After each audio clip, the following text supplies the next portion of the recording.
అందరికీ పేరు పేరున తెలంగాణ ఉద్యమాలు వందనాలు.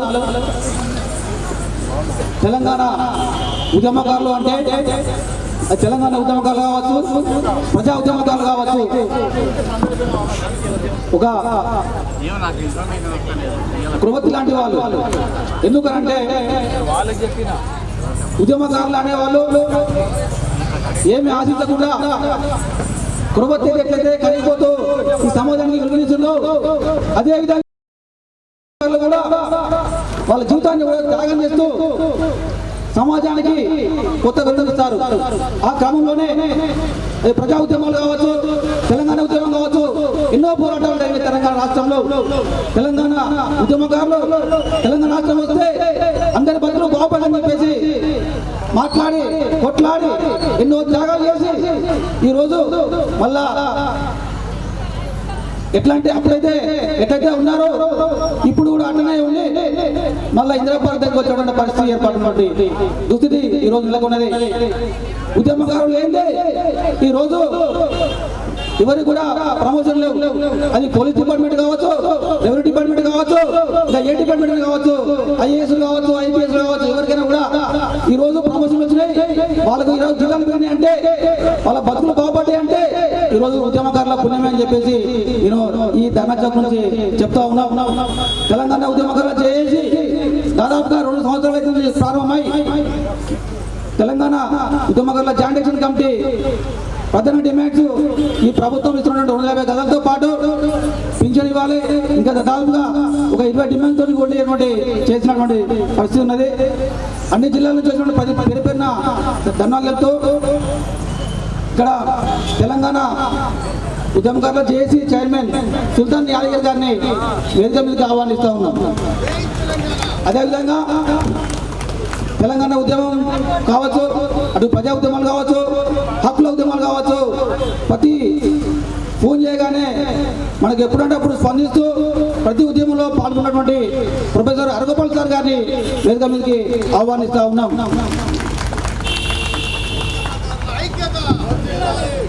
అదేవిధంగా ప్రొఫెసర్ కోదండరాం సార్ గారు, ప్రొఫెసర్ గాలి వినోద్ కుమార్ గారు, సీనియర్ జర్నలిస్ట్ పాశం నాయక్ గారు, ఇంకా చాలా మంది భక్తులు కూడా అందువేళ ఉన్నారు. అదేవిధంగా ఇంకా జిల్లా నుంచి కూడా కొంతమంది వచ్చే వాళ్ళు కూడా ఉన్నారు.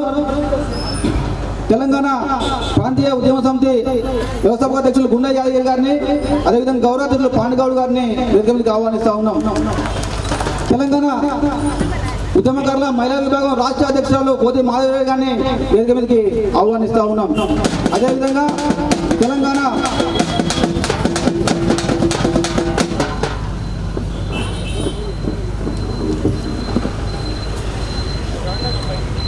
టీయూజేఏసీ వైస్ చైర్మన్ భోగే పద్మ గారిని వేదిక మీదకి ఆహ్వానిస్తూ ఉన్నాం. అదేవిధంగా టీయూజేసీ ప్రచార కార్యదర్శి డోలక్ యాదగిరి గారిని వేదిక మీదకి ఆహ్వానిస్తూ ఉన్నాం. కూచాధికారి గంగిరాజ్ గారిని వేదిక మీదకి ఆహ్వానిస్తూ ఉన్నాం. తెలంగాణ ఉద్యమకారుల జేఏసీలో గ్రేటర్ హైదరాబాద్లో కీలకంగా పనిచేసి ఇప్పుడు మన విన్నట్టు ఉంటూ మనతో నడుస్తున్నటువంటి బండి రమేష్ అన్న గారిని కూడా వేదిక మీదకి ఆహ్వానిస్తూ ఉన్నాం.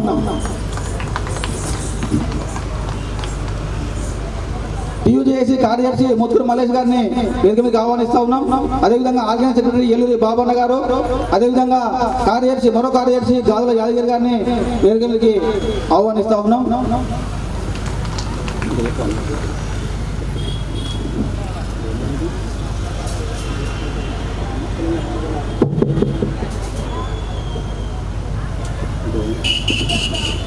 తెలంగాణ ప్రాంతీయ ఉద్యమ సమితి వ్యవస్థాపక అధ్యక్షులు గుండా యాదగిరి గారు, పాండు గారు, హరగోపాల్ సార్ను సన్మానించవలసిందిగా కోరుచున్నాం. శాల్వాతో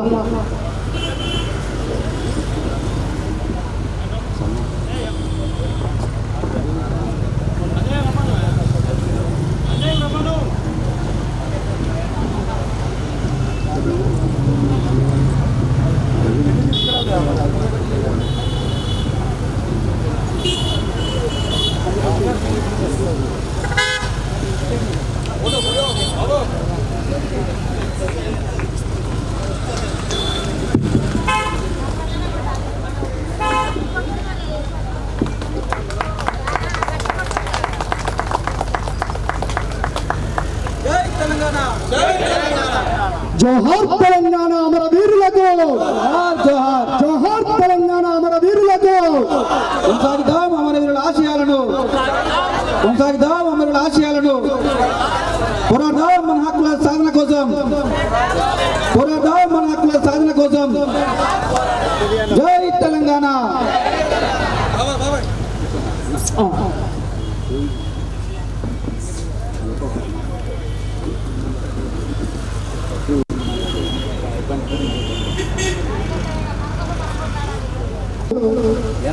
మట్టి రమేష్, విజయలక్ష్మి గారు, అదేవిధంగా వరంగల్ జిల్లా అధ్యక్షులు అనుముల రవీందర్ గారు, సిరిసిల్ల జిల్లా నుండి చిలుక శారదేవ గారు, రాళ్ల దేవిక గారు స్టేజ్ మీదకి అలంకరించారు. కరీంనగర్ జిల్లా భోగే పద్మ గారు, యువరాజ్ గారు, చైర్మన్ మన సుల్తాన్ యాదగిరి గారు అధ్యక్షత వహిస్తారు. ఎందుకంటే ఆయనే దీనికి ఫౌండరు, ఆయనే నడిపిస్తున్నాడు కాబట్టి అన్నగారు అధ్యక్షత వహించవలసిందిగా కోరుతున్నారు. ఎవరైతే తెలంగాణ కోసం ప్రాణాలని మరి విడిచినారో ఆ అమరుల పేరు మీద మనం ఒక 2 నిమిషాలు మౌనం పాటించాలని కోరుతాం. అంతా దయచేసి లేచి నిలబడండి, అమరులకు నివాళులు అర్పించండి.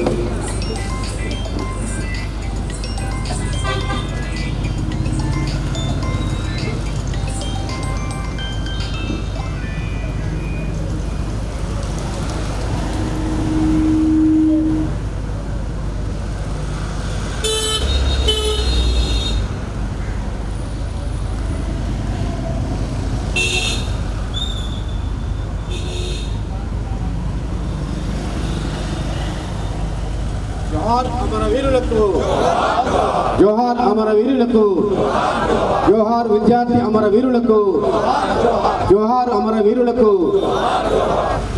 అందరు కూర్చొని ముందుగా మన యొక్క ముఖ్య అతిథులు ఇప్పుడు ఇక్కడికి ఎంతమంది అయితే వచ్చినారో అంతమంది దారిలో ఉన్నారు, అందరూ వస్తున్నారు. ఇక్కడ ఎంతమంది అయితే కూర్చున్నారో అంతమంది కూడా మళ్ళీ దారిలలో ఉన్నారు. అక్కడక్కడ అందరు కూర్చోవాలి. అందరూ కూడా ఏదైతే ఈ రోజున మన తెలంగాణ ఉద్యమకారుల జాయింట్ యాక్షన్ కమిటీ తరఫున టీయూజేఏసీ యొక్క ఆధ్వర్యంలో మనం ఈ రోజున ధర్నాకు ఇక్కడ ఉపక్రమించినాము. వాస్తవంగా ధర్నా తెలంగాణ వచ్చిన తర్వాత కూడా, తెలంగాణ తెచ్చుకున్న తర్వాత కూడా మనము ధర్నా కూర్చోవడం అవసరం ఉందా అంటే కొంచెం ఇబ్బందితో కూడుకున్నటువంటి ఒక విషయమే, చెప్పుకోవడానికి కూడా కొంచెం ఇబ్బందిగా ఉంటుంది. కానీ ఏదైతే నీళ్లు, నిధులు, నియామకాలు, ఆత్మగౌరవం, స్వయం పాలన ఏదైతే మన యొక్క ట్యాగ్ లైన్ల మీద ఈ పోరాటం జరిగిందో 69లో కూడా 369 మంది తుపాకీ తూటాలకు నేల కొరికిన జరిగింది. 2001 జరిగినటువంటి యొక్క పోరాటంలో కూడా సుమారు 1200 మంది అమరులైనారు. వీళ్ళందరూ కూడా వచ్చిన తర్వాత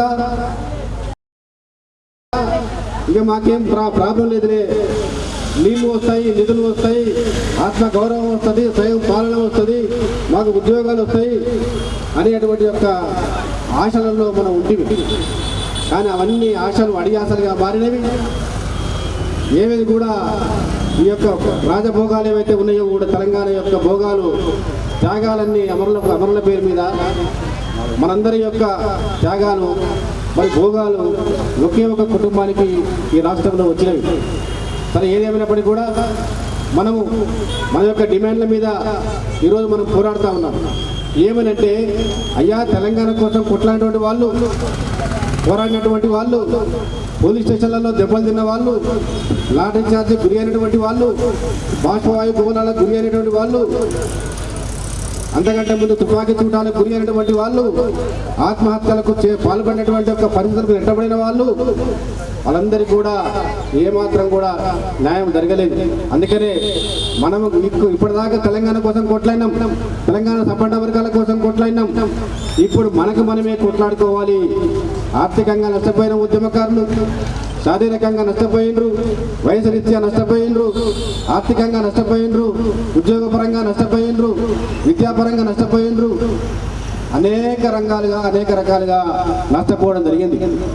అయినప్పటికీ కూడా ఉద్యమకారుల గురించి గత 2-3 సంవత్సరాల నుండిగా అనేక కార్యక్రమాలు తీసుకొని నిరాహార దీక్షలు చేస్తున్నాం. మా ఉద్యమకారులకు ఏమైనా చేయండి, ధర్నాలు చేస్తూ ఉన్నాం, బ్లాక్ జెండాల యొక్క ప్రదర్శన చేస్తూ ఉన్నాం. అనేక కార్యక్రమాలు, అనేక ఎజెండాలతోని ఈ యొక్క కార్యక్రమాన్ని ముందుకు తీసుకుపోతా ఉన్నాం. అయితే మన యొక్క సమస్యలు ఏంటంటే, ఈ రోజున ఉద్యమకారులు ఏదైతే 250 గజాల స్థలము కాంగ్రెస్ పార్టీ ప్రకటించింది.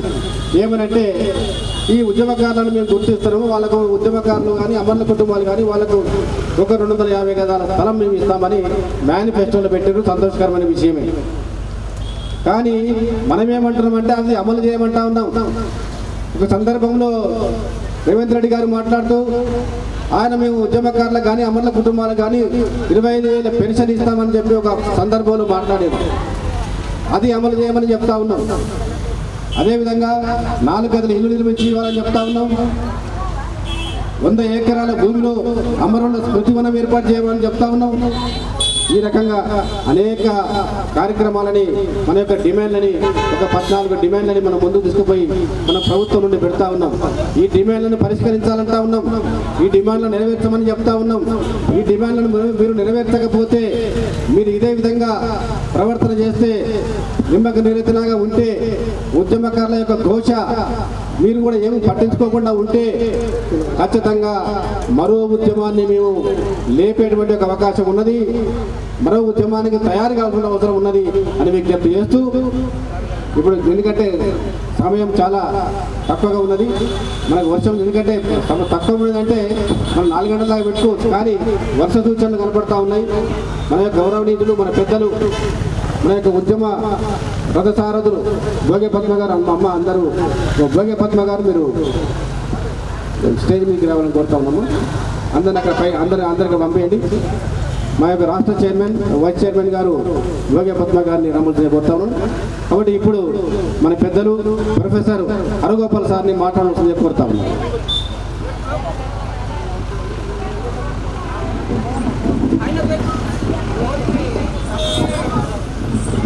సభకు అధ్యక్షత వహించిన యాదగిరి గారు, వేదిక మీద కూర్చున్న ఉద్యమ నాయకులు, ఈ సదస్సుకు వచ్చిన కూడా ఆహ్వానం పలుకుతూ, ఉద్యమకారులే అవసరం రావడము అది ఒక పెద్ద విషాదం. తెలంగాణ ఉద్యమ కాలంలో ఎక్కడ సభలకు సదస్సులకు వెళ్ళినా చాలా పెద్ద ఎత్తున మహిళలు వచ్చేవాళ్ళు. ఇవాళ కూడా మహిళలు చాలా పెద్ద సంఖ్యలో వచ్చారు. నేను ఉద్యమ కాలంలో మాట అనేవాడిని, మహిళలు ఒకసారి ఉద్యమంలో పాల్గొంటే ఇంకా మహిళలు బయటికి రారు. బయటికి రావడం చాలా కష్టం. కానీ వచ్చిందంటే సాధించినాక బయటికి పోవడం.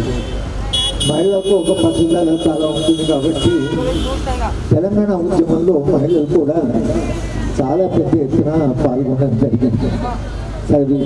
చాలా సభలు జరిగాయి. కానీ ఉద్యమాన్ని అణచాలి అనేటువంటి ప్రయత్నం చేసే క్రమంలో చాలామంది ఇక్కడ కూర్చున్న వాళ్ళు లాఠీ దెబ్బలు తిన్నారు, జైళ్ళకు వెళ్ళారు. చాలామంది భిన్న రకాలుగా తెలంగాణ ఉద్యమంలో పాల్గొన్నారు.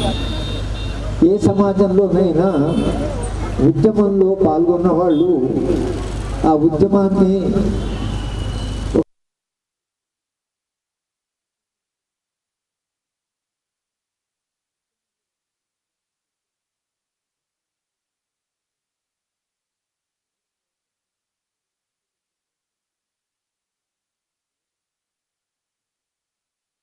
ప్రభుత్వం మీద ఉంటుంది, వాళ్ళని గౌరవించవలసిన బాధ్యత సమాజం మీద ఉంటుంది. కానీ చాలా విచిత్రంగా తెలంగాణ ఉద్యమంలో సరే ఇది చాలా కాలం జరిగిన ఉద్యమం. ఈ ఉద్యమం భిన్న దశల్లో జరిగింది. చివరిగా మనం చేసిన ఈ మొత్తము ఉద్యమం ఫలితంగా తెలంగాణ రాష్ట్రం వచ్చింది. దాని కొరకు మనందరం సంతోషపడుతున్నాము, తెలంగాణ వచ్చిందండి. కానీ తెలంగాణ నేను అమరవీరుల స్తూపం దగ్గరికి మహబూబ్నగర్ వెళ్ళాను, అక్కడి నుంచి వచ్చాను. అమరవీరుల స్తూపం దగ్గరికి వెళితే జనము విపరీతమైన ఆవేశంలో ఉన్నారు. నన్ను కౌగిలించుకున్నారు, కాళ్ళు మొక్కారు, ఏడ్చారు. నాకు చాలా భయం వేసింది. అంటే ఎంత ఆవేశము ఉంటే కొంచెం భయం వేసింది. ఇంటికి పోయి ఏం చేయాలి అని ఆలోచించి నిద్రలేని రాత్రి అని ఒక వ్యాసం రాశాను. ఆ నిద్రలేని రాత్రి అనే వ్యాసం ఎందుకు రాశానంటే నాకెందుకో తెలంగాణ వచ్చిన తర్వాత ఈ ఆశ, ఈ ఆవేశము, మన ఆశయాలు, మన అనుకున్న లక్ష్యాలు నెరవేరుతావా లేవని ఒక భయం వేసింది. మేమందరం కూడా ఉద్యమంలో ఏదో స్థాయిలో పాల్గొన్నాం. కానీ తీరా తెలంగాణ వచ్చిన తర్వాత భయపడ్డాం. తెలంగాణ వచ్చిన తర్వాత ఎందుకు భయపడ్డామంటే ఇంత పెద్ద ఆశలు పట్టుకున్న ఈ సమాజానికి నిజంగానే పాలకులు ఎవరైతే వస్తారో, ఎన్నుకోబడి వాళ్ళు ఎవరుతున్నారో వాళ్ళు వీళ్ళ గురించి పట్టించుకుంటారా, నిజంగా ఈ ఆకాంక్షలు ఏవైతే తీరుతాయా లేదా అనేది భయం వేసింది. అయితే మన కోదండరామ్ సారు, శ్రీమతి గారు, నేను వ్యాసం రాసిన రోజు ఆమె ఎక్కడో కలిసి ఆమె మాట అన్న, అదేమిటి సార్ ఇంతకాలం ఉద్యమం చేశాము, పోని కంటి నిండా నిద్రపోదాం అంటే మీరు వ్యాసం రాశారు, మళ్ళీ మీరు అది మొదటి రోజే మీరు వ్యాసం రాయడం ఏంటి సార్ అన్నదాన్ని. నేను చెప్పిన ఎందుకో నాకు భయం వేస్తుందమ్మా. ఇంత పెద్దగా ఆకాంక్షలు ఉన్నటువంటి ఒక ప్రాంతంలో, ఇంతకాలం పోరాటం చేసినట్టు ఒక ప్రాంతంలో అధికారంలోకి ఎవరు వచ్చినా వాళ్ళు నిజంగానే వీళ్ళ పట్ల శ్రద్ధగా, వీళ్ళ పట్ల ఆసక్తిగా, వీళ్ళని ఏమైనా సమస్యలు పరిష్కరించాలి అని ఏమన్నా ఆలోచిస్తారా లేదా? ఎందుకంటే తెలంగాణ ఉద్యమ కాలంలో తెలంగాణ నాయకత్వం జయశంకర్ గారు, కోదండరామ్ గారు వీళ్ళని వదిలిపెట్టండి. వీళ్ళే ఆశ లేకుండా, వీళ్ళే స్వార్థం లేకుండా ఉద్యమంలో పాల్గొన్నారు. జయశంకర్ గారు నాకు చాలా సన్నిహిత మిత్రుడు, కోదండరామ్ గారు నాకు విద్యార్థి. కనుక ఆ ఇద్దరిని నేను నిరంతరంగా దగ్గరగా చూస్తున్నాను. వాళ్ళు నిజంగానే స్వార్థం లేకుండా ఉద్యమం చేసిన వాళ్ళు. కానీ తీరా తెలంగాణ వచ్చిన తర్వాత నేను జయశంకర్ గారితో అనేవాడిని, ఆయన చనిపోకుండా, సార్ మీరు ఉద్యమం చేస్తున్నాం కానీ ఉద్యమం తర్వాత ఒక ప్రజాస్వామ్యమైన ప్రజల సమస్యలు పరిష్కరించే ప్రభుత్వం వస్తుందని మీరు నమ్ముతున్నారా అంటే, అదేంటి డాక్టర్ సార్ మనం అంతా ఎక్కడ పోతాం, తెలంగాణ వస్తే మనం ఊరుకుంటామా, మళ్ళీ ఇంకో ఉద్యమం చేస్తాం అని అనేవాడు సారు. కానీ సారు తెలంగాణ రాకముందే ఆయన చనిపోవడం కూడా అదొక విషాదం. సారు బతుకుంటే పరిస్థితి ఎలా ఉంటుందో తెలియదు, కానీ సార్ లేకపోవడం అనేది మనకు ఒక వెలితిగానే ఉంది. తెలంగాణ వచ్చిన తర్వాత వచ్చిన ప్రభుత్వం ఏదైతుందో ఆ ప్రభుత్వము ఇప్పుడు ఓడిపోయింది, అది వేరే విషయం. కానీ ఎందుకో తమ పార్టీ లేదా ఒక వ్యక్తే తెలంగాణ తెచ్చాడు అనేటువంటి ఒక భ్రమ. నేనే తెలంగాణ తీసుకొచ్చింది, ఎవరు ఏం చేయలేదు. ఇది చాలా ఆశ్చర్యకరమైన విషయము, చాలా ఆవేదన చెందవలసిన అవసరం. ఒక్క వ్యక్తిగత తెలంగాణ వస్తుందా? ఎంతోమంది ఉద్యమాలు ఏ ఉద్యమం, తెలంగాణ ఉద్యమం చాలా బలమైనటువంటి వర్గంతో మనం పోరాడాం. ఆంధ్ర వాళ్ళు పెట్టుబడిదారులు ఎవరైతున్నారో వాళ్ళు సాధారణమైన వాళ్ళు చాలా బలమైనటువంటి వాళ్ళు. అంత బలమైన వర్గంతో మనం పోరాడాం. మనం పోరాడి విజయం కూడా సాధించాం. తెలంగాణ తెచ్చుకున్నాం. తెలంగాణకు ఉండే ఉద్యమ స్ఫూర్తి వలన, తెలంగాణకు ఉండే ఒక ప్రజాస్వామ్య సంస్కృతి వలన, సమ్మక్క సారక్క నుంచి కొమరం భీం దగ్గర నుంచి తెలంగాణ సాయుధ పోరాటం నుంచి నక్సలైట్ ఉద్యమం దగ్గర నుంచి తెలంగాణ ఉద్యమం, ఇన్ని పోరాటాలు చేసిన తెలంగాణ, ఇన్ని పోరాటాలు చేసిన తెలంగాణకు పోరాట స్ఫూర్తి ఉంది. కానీ తీరా అధికారంలోకి వచ్చిన వాళ్ళు తెలంగాణ పునర్నిర్మాణాన్ని గురించి కానీ, తెలంగాణ ఉద్యమంలో పాల్గొన్న ఉద్యమకారుల గురించి కానీ, తెలంగాణలో ఉండే నిరుద్యోగాన్ని గురించి కానీ, తెలంగాణలో ఉండే నీళ్ల సమస్య గురించి కానీ, అన్ని విషయాల్లో ఎక్కడో అసలు వాళ్ళు చేయవలసిన పని రాత్రి మగళ్ళు కష్టపడవలసింది, తెలంగాణను పునర్నిర్మించవలసింది. ఇవాళ మనం నివసిస్తున్న తెలంగాణలో విద్య అందరికీ అందుబాటులో, అందరికీ ఆరోగ్యం, అందరికీ అవకాశాలు, ఉద్యమంలో నష్టపోయిన వాళ్ళకి కావాల్సినటువంటి వాళ్ళకి ఏం చేయాలి, ఉద్యమంలో పాల్గొన్న వాళ్ళకి మనం ఏమి, తెలంగాణ ఏమి ఇచ్చుకుంటుంది అనేటువంటి ఆలోచించవలసింది. సరే, మన నుంచి కూడా చిన్న పొరపాటు జరిగింది. మనం తెలంగాణ వస్తూనే ఉద్యమకారులందరికీ మన తెలంగాణ వచ్చింది కాబట్టి ఇక మన లక్ష్యం నెరవేరింది, అయిపోయింది, మన తెలంగాణ వచ్చింది. ఉద్యమకారులు ఎప్పుడైనా తెలంగాణ వచ్చింది మన పని అయిపోయిందని కాకుండా ఉద్యమాన్ని తెలంగాణ పునర్నిర్మాణం కొరకు మనం ఏ ఆశించామో అలాంటి తెలంగాణ కొరకు మళ్ళీ మనం కొంత ఉద్యమం చేయవలసి ఉంటుంది. కానీ మనం ఏమనుకున్నామంటే అధికారంలోకి వచ్చారు, ఉద్యమ పార్టీ అధికారంలోకి వచ్చింది కాబట్టి వాళ్ళు కొంత ఇప్పుడే కదా తెలంగాణ వచ్చింది, కొంతకాలం పడుతుంది. మేము కూడా అనుకున్నాం కొంతకాలం పడుతుంది. ఆ కాలం ఏమైపోయిందా కానీ చెప్పిన మనం అనుకున్న ఆశయాలు కానీ, మన లక్ష్యాలు కానీ, మనం ఆశించిన తెలంగాణ కానీ రాకపోవడం కూడా తెలంగాణది పెద్ద విషాదం. నా దృష్టిలో చాలా దుఃఖమయమైనటువంటి ఒక సందర్భం ఇది. ఇంత పోరాడి కొంతమంది పిల్లలు ఆత్మహత్య చేసుకొని చనిపోయి, దెబ్బలు తిని జైళ్ళకు పోయి ఇళ్లను పట్టించుకోకుండా తిరిగిన వాళ్ళు, ఇంత త్యాగాలు చేసి లేదా ఇంత ఉద్యమం చేసిన వాళ్ళని పట్టించుకోకపోవడం అనేది ఆ ఎన్నుకున్న ప్రభుత్వం ఏదైతుందో వాళ్ళు చేసిన పెద్ద పొరపాట్లో అది చాలా పెద్ద పొరపాటు. నిజానికి స్వాతంత్రోద్యమం తర్వాత కూడా మన దేశంలో ఎక్కడెక్కడ స్వాతంత్ర సమరులు ఉన్నారో, సమరం చేశారో వాళ్ళందరి లిస్టు తయారు చేశారు. వాళ్ళందరిది పెద్దగా వాళ్ళందరికీ జీవితకాలం అంతా రైల్లో ఫ్రీ ట్రావెల్, వాళ్ళొక పెన్షన్. కాళోజీ గారు అట్లా ఆయనకి ఏం ఆదాయం లేదు, కానీ కాళోజీ గారు దేశమంతా తిరిగేవాడు. ఒకసారి పివి నరసింహారావు గారు ఫ్రీగా ఉంటే ఆయన దేశమంతా తిరిగారు. ఎట్లా తిరిగినంటే కాళోజీ గారికి ఫ్రీ పాస్ ఉండేది, ట్రైన్లో ట్రావెల్ చేసి. కనుక నరసింహారావు గారు కూడా పాస్ మీద ఆయన ఇంకొక మనిషి పోవచ్చు. ఏ ఫ్రీడమ్ ఫైటర్ అయినా ట్రైన్లో కానీ ఎక్కడైనా ట్రావెల్ చేసినా వాళ్ళు ఫ్రీగా ఏ డబ్బులు పెట్టకుండా ఎక్కడైనా ఎక్కడి నుంచో పోవచ్చు దేశవ్యాప్తంగా. అట్లా నరసింహారావు గారు ఆయన కలిసి దేశమంతా తిరిగారు. కాళోజీ గారు ఆ పాత్ర నిర్వహించగలిగాడు, ఎందుకంటే ఆయనకు కొన్ని వసతులు కల్పించారు. మన విషయంలో ఏమైపోయిందంటే స్వాతంత్రోద్యమ స్ఫూర్తి లేదు, తెలంగాణ ఉద్యమ స్ఫూర్తి లేదు. తీరా తెలంగాణ వచ్చినాక ఉద్యమకారులు ఏమయ్యారు, ఉద్యమకారులు ఎవరు? ఆ ఉద్యమకారులు అందరి దగ్గరకు వచ్చి తప్పకుండా మాట్లాడవలసింది ఉద్యమకారుల యొక్క ఇవాళ జాయింట్ యాక్షన్ కమిటీ కింద మీరు ఫామ్ అయ్యి ఇవాళ ఉద్యమం చేస్తున్నారు. కొన్ని డిమాండ్స్ మీరు ప్రభుత్వం ముందు పెట్టారు. ఉద్యమకారులుగా ఈ గుర్తింపుగా ఇవి కొన్ని మీరు వాగ్దానం చేసినవి లేదా మేము ఆశించినవి ఇవి చేయండి అని మీరు ఒక 14 డిమాండ్స్ ప్రభుత్వం ముందు ఉంచారు. సరే, తెరాస ప్రభుత్వము మొత్తంగా పట్టించుకోవాలి, పూరా విస్మరించారు. కళాకారులను మాత్రము ఒక 500 మందికి వాళ్ళకు ఏదో ఒక చిన్న ఉద్యోగం లాంటి వాళ్ళకి ఇచ్చారు. ఆ తర్వాత కళాకారులు పాటలు పాడడం మానేశారు, పాటలు పాడడం మానేస్తారు, ఉద్యమం గురించి మానేస్తారు. ఆ ఏదో చిన్న జీతం వచ్చింది దాంట్లో నిజానికి వాళ్ళకు ఒకళ్ళ ఆ జీతాలు ఏవైతే వచ్చాయో లేకపోతే కళాకారులు ఏవైతారో వాళ్ళు మనందరి పోరాటం నుంచి వాళ్ళకి వచ్చింది. వాళ్ళు కూడా పాటలు పాడారు, పోరాటం చేశారు. కానీ తర్వాత ఏమైపోయారు వాళ్ళందరూ? వాళ్ళు మన గురించి మాట్లాడాలి కదా, వాళ్ళు మన గురించి పాటలు రాయాలి కదా, ఉద్యమకారులకు ఇంకా న్యాయం జరగలేదు అనేటువంటిది జరగాలి కదా, అది అంతవరకు జరగలేదు.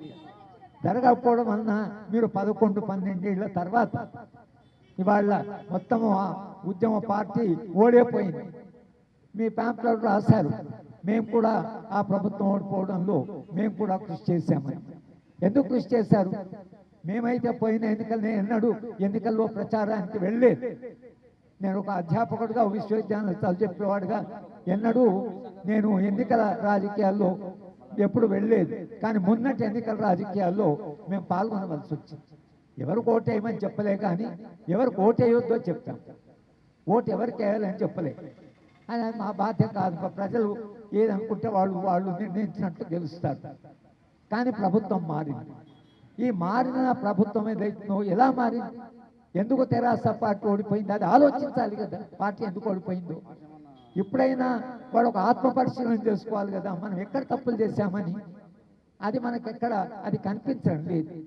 సరే, వాళ్ళు ఓడిపోయారు, కాంగ్రెస్ పార్టీ అధికారానికి వచ్చింది. కాంగ్రెస్ పార్టీ కూడా తెలంగాణ ఇవ్వడంలో కీలకమైన పాత్ర నిర్వహించారు. దాంట్లో సోనియా గాంధీ చివరి నిమిషంలో చాలా ఆందోళన పడి ఎట్లయినా తెలంగాణ ఇవ్వాలి అనే దాంట్లో కాంగ్రెస్ పార్టీ వాళ్ళు ఇచ్చారు.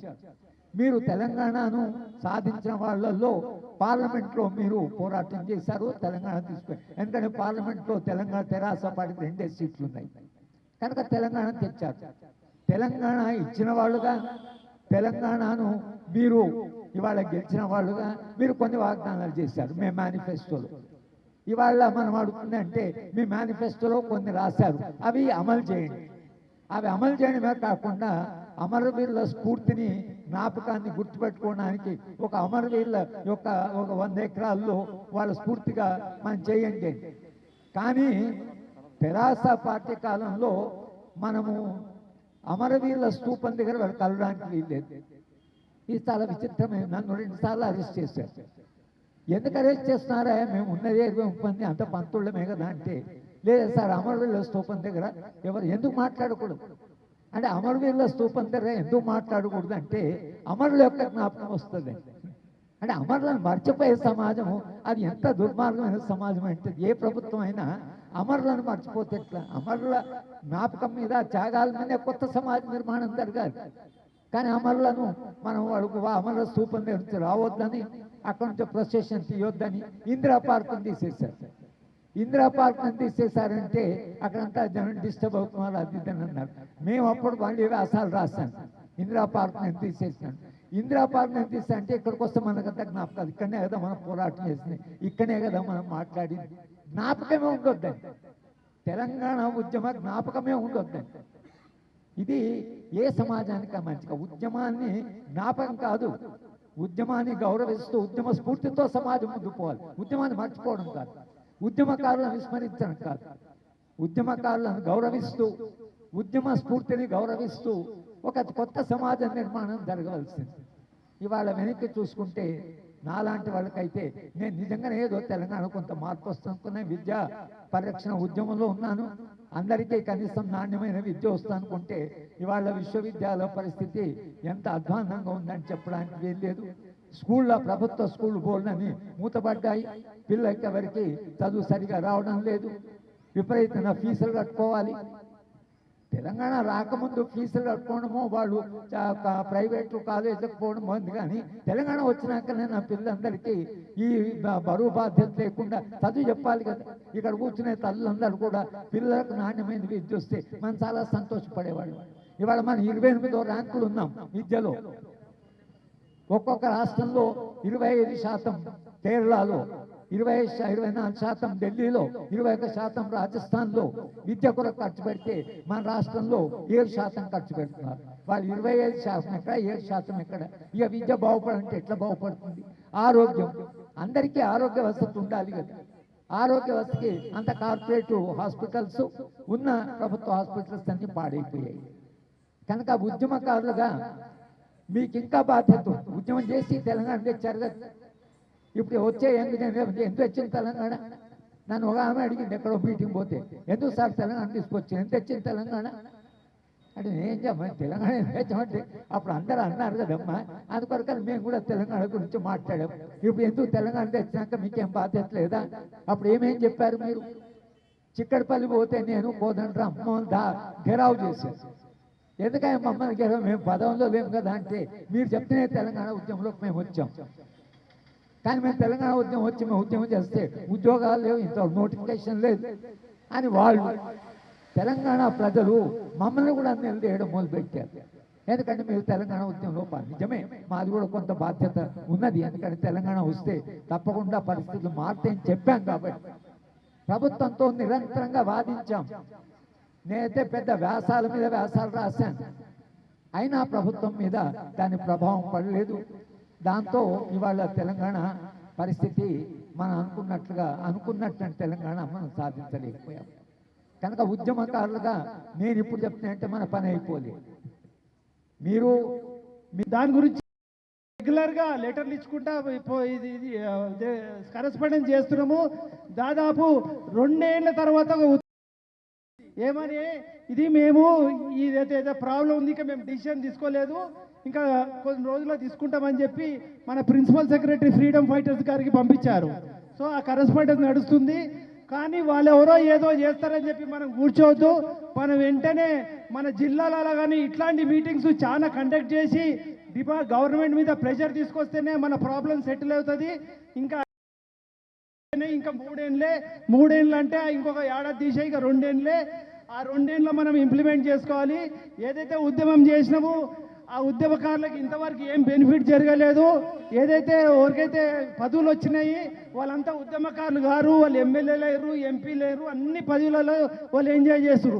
అసలు ఉద్యమకారులు ఎవరైతే వర్క్ చేసారు వాళ్ళకి మాత్రం ఏది న్యాయం జరగలేదని చెప్పి నేను కోరుతున్నాను. ఇక్కడ పెద్దలకు కానీ నేను ఏంటి అడిగేది ఉందంటే, మీరు గారి కొద్దిగా గవర్నమెంట్కి ప్రెషర్ చేసి మా ఉద్యమకారుల ప్రాబ్లమ్స్ అన్ని సెటిల్ చేసేస్తారని చెప్పి నేను కోరుతుంటాను. జై తెలంగాణ. అదేవిధంగా జర్నలిస్ట్ ఫోరం నుండి వాయిస్ ఆఫ్ తెలంగాణ జగదీష్ గారు స్టేజ్ మీద. గోదావరి పరివాహక ప్రాంతం రెడ్డోలై వెలమోలై ఉన్నాయి, మాకు భూములే లేవు. ఈ మొత్తం నీళ్ళన్నీ వస్తే పోవాలి, ఎవరి భూములకు పోవాలి అంటే ప్రొఫెసర్ జయశంకర్ గారి దగ్గర సమాధానం లేదు. ఈ రోజు వరకు కూడా భూమి పంపకం జరగలే.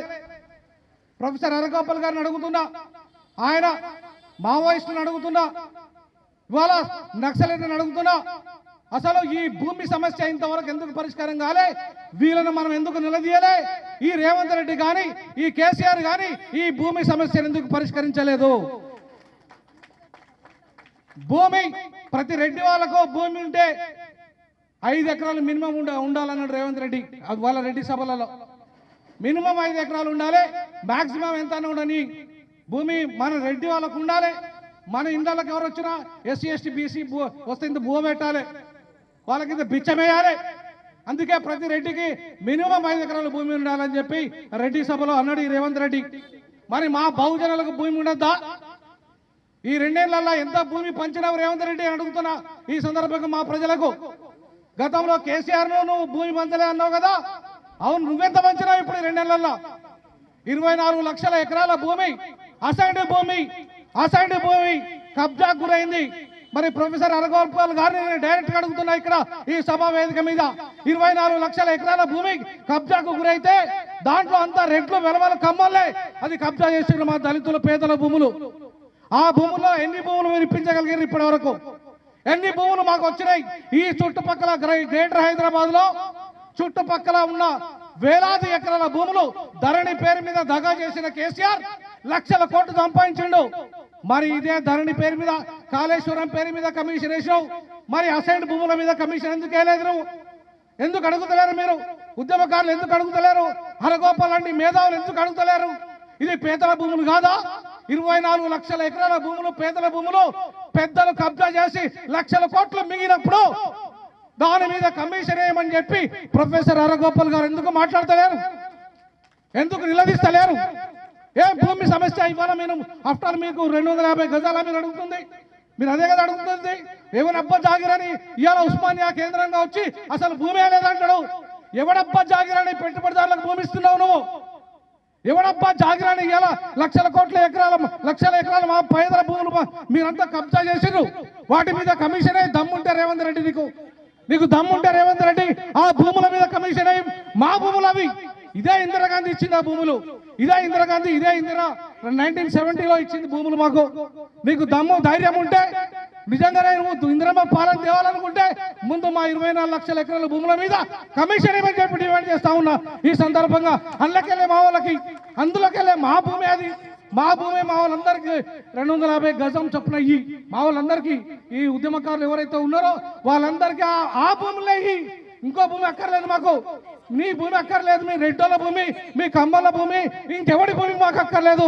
మా భూమి మాకు ఇవ్వరి. మీ అయ్యా జాగిరా, మీ బావుల జాగిరా ఇదేమన్నా?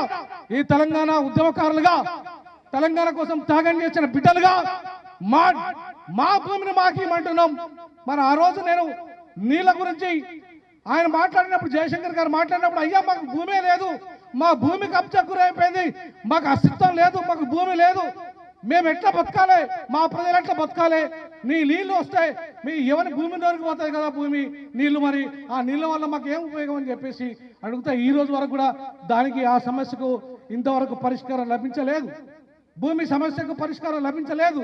ఆ భూమి కనుక మాకు వస్తే మా వాళ్ళు కోటీశ్వర్లు అవుతారు. ఎవరి దగ్గర మేము అడగాల్సిన అవసరం లేదు.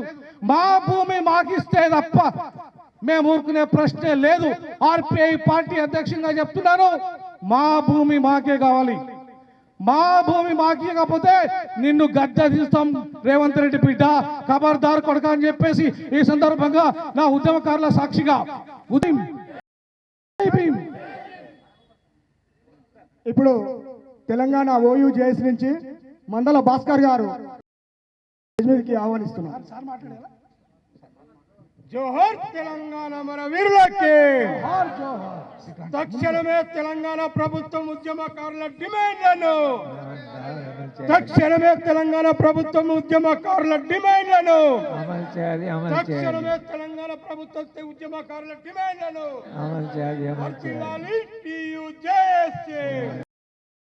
ఐక్యమవుతాం తెలంగాణ ఉద్యమకారులు కళాకారులము. అన్న గాలి వినోద్ కుమార్ గారు తుఫాన్ వినోద్ కుమార్ ఈయన గాలి వినోద్ కుమార్ కాదు, ఈయన తుఫాన్ వినోద్ కుమార్.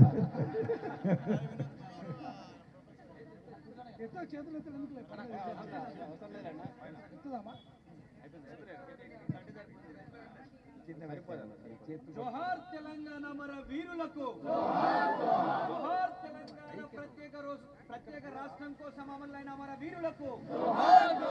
సాగిస్తాం మన వీరుల ఆశయాలను.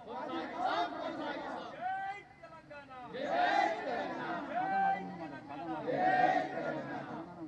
అక్క ఇప్పుడు ఈ ప్రభుత్వం